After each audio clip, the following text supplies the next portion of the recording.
দিলে, আমার আল্লাহরে গালি দিলে, আমার ইসলামকে গালি দিলে আমাদের কলিজায় আগুন ধরে কি ধরে না?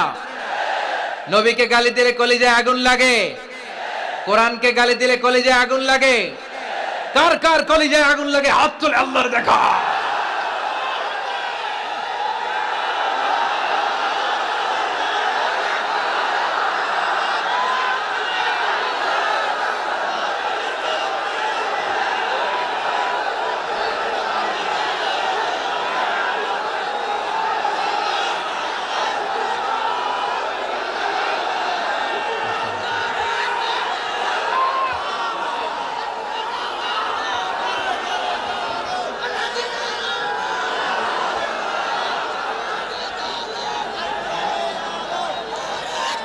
আমাদের এই উচ্ছ্বাস আল্লাহ রাসূলের ভালোবাসা, কোরআনের ভালোবাসা, ইসলামের ভালোবাসা, আল্লাহর জন্য ভালোবাসার এই উচ্ছ্বাস